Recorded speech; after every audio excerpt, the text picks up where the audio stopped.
Napakasakit po talaga sa mahihirap na umaasa po dito sa Porpiskis, lalo na po sa PhilHealth. No? Mas lalong dinadagdagan nila ang problema po sa ating bansa dahil po saan umaasa po yung mga tao na hindi po makakilos dahil po may mga kapansanan, lalo na may mga sakit po na stroke. Saan po sila kukuha kung ito ay kukunin na po, no? Hindi na po nila lagyan ng budget. Pero yung nabalitaan po natin tayong Porpis ngayon ay sinabi po ninyo din na dapat maghanda po yung mga membro, mga beneficiaries dito. Dahil po nakita ninyo nababawasan po yung budget. Maraming kumakalaban po ngayon guys. Ito ay mangyari man. Maraming kumakalaban doon sa pamumuno ni BBM. No, sa lahat po ng mga supporters ni BBM hanggang ngayon nagpapatuloy na ipinaglaban po ninyo ang inyong pagsuporta. Pero hindi ko naman sinabi na hindi natin suportahan kasi siya man po talaga yung itinalaga po sa ating Panginoong Diyos na dito na siya po ang mamumuno sa ating bansa. Dapat respetuhin po natin. Pero ipapaabot po natin yung mga kamalian na hindi po niya tiningnan ang kanyang kamalian. Kasi po sinasang-ayunan po nila na bawasan po yung Porpis at saka yung PhilHealth. No? Puti yung iba dyan kasi mayaman eh. Okay lang sa kanila yung mga gastusin sa hospital kung sakali man magkakasakit. Yung Porpis, maraming umaasa po doon ng mga estudyante. Ngayon po na babawasan na nila. Paano na lang yung mga bata na umaasa doon para makapagbili ng kanilang mga kailangan sa kanilang pag-aaral. Ito po yung masakit tay na mapakinggan po sa lahat dahil po ay maraming tao na umaasa doon. No? Oo, totoo yan. Maraming nangangarap guys na magiging membro sila ng Porpis kasi po maraming nagtatanong eh. Kasi bakit po si Talpulana, bakit po siya po yung napili na magiging beneficiary po ng Porpis na meron naman po silang kakayahan sa buhay. Bakit po kami? Maraming naririnig po natin guys, kaya naawa po ang ating mga kaibigan. Dahil po yung iba na umaangat sa kanilang kabuhayan, sila pa yung membro. Marami talagang parang bias yun eh, sa tinood lang. Tayo no?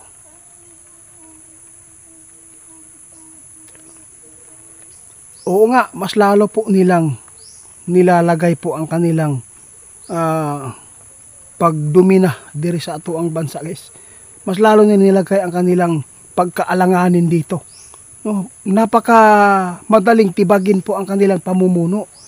Dahil po yung sinasang-ayunan po nila, yung mga mayayaman dyan na nagpatupad na babawasan po yung budget sa PhilHealth at saka yung Porpis. Marami pang kukunin dito sana, no? Baka isali po ito yung mga citizen dito, senior citizen na mga budget ba. Baka tanggalan naman. Ilang libo po yung matatanggal siguro sa Porpis tayo, yung nakita mo dyan, estimate lang. 250 billion.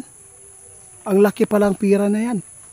Dapat no, parang nasa kalahati yung matatanggal ito. Iilan lang po yung matatanggap po ng mga membro ng Porpis ngayon. Kadalasan kapag mayroon kang anak tatlo, nasa 3,000 lang yata, 4K. Napaka sakit po talaga guys. Kasi po ako, sa totoo lang guys, sasabihin ko yung totoo membro ako ng IPIS. No? Membro ako. Pero ngayon, matagal na akong tinanggalan nila. No? Inalis po ako sa Porpis o sa IPIS. Kasi po sabi nila na yung hanap buhay namin ay hindi naman po talaga na dukha talaga.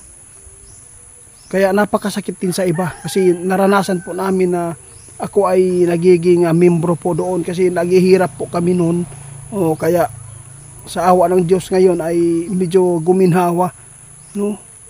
Kaya naawa po ang ating mga kaibigan na duwende para sa mga taong umaasa doon kasi ang iba, alam mo ba guys, wala na, utang, maraming lubog sa utang dahil kapag wala kang masasaing, kapag ikaw ay membro ng Porpis, minsan yung Porpis po yung ibinabayad po ninyo.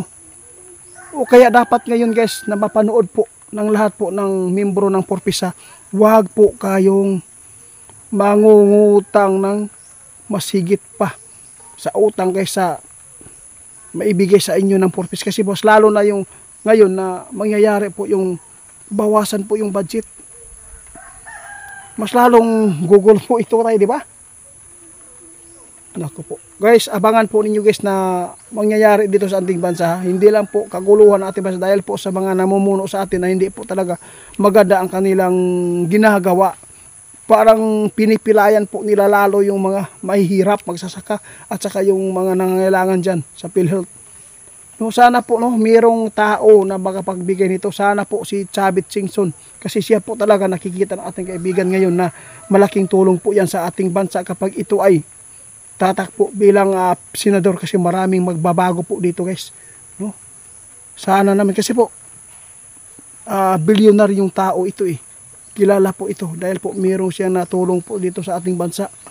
Kaya kaibigan, maraming salamat sa ipinapaabot po inyo lalo na sa paabot sa mga mahirap na umaasa po dito sa IPIS, no? Sa Porpis at saka sa PhilHealth. Salamat po kaibigan.